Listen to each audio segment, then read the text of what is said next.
ছত্তিশগড়ে নিরাপত্তা বাহিনীর অভিযানে নিহত ২৯ মাওবাদী, আহত যৌথ বাহিনীর ৩ সদস্য।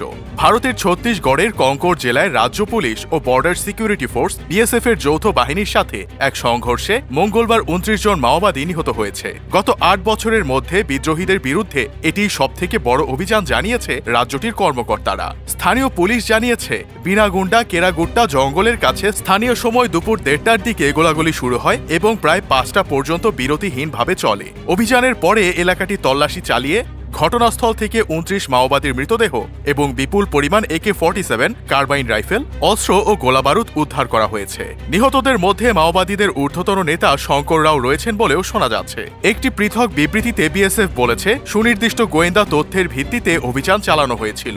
অভিযান পরিচালনার সময় গুলি বিনিময়ে ৩ নিরাপত্তা কর্মীও আহত হয়েছেন। আহতদের সকলকেই আশঙ্কামুক্ত ঘোষণা করে উন্নত চিকিৎসার জন্য রায়পুরে নিয়ে যাওয়া হয়েছে। দক্ষিণ ছত্তিশগড়ের বামপন্থী চরমপন্থা LW প্রভাবিত নির্বাচনী এলাকাগুলির লোকসভা নির্বাচনের প্রথম পর্বে ভোট দেওয়ার কয়েকদিন আগেই এনকাউন্টারটির আগেই এই অভিযান পরিচালনা করা হলো। বস্তারে আগামী ১৯ এপ্রিল এবং কঙ্করে ২৬ এপ্রিল দ্বিতীয় ধাপে লোকসভার ভোট হবে। গত ৪ বছর ধরে LW ছত্তিশগড়, অন্ধ্রপ্রদেশ, ওড়িশা এবং পশ্চিম মহারাষ্ট্রে সশস্ত্র বিদ্রোহ করে আসছে। হঠাৎ আক্রমণ করে পালিয়ে যাওয়ার জন্য গেরিলা কৌশল ব্যবহার করে সশস্ত্র গোষ্ঠীটি।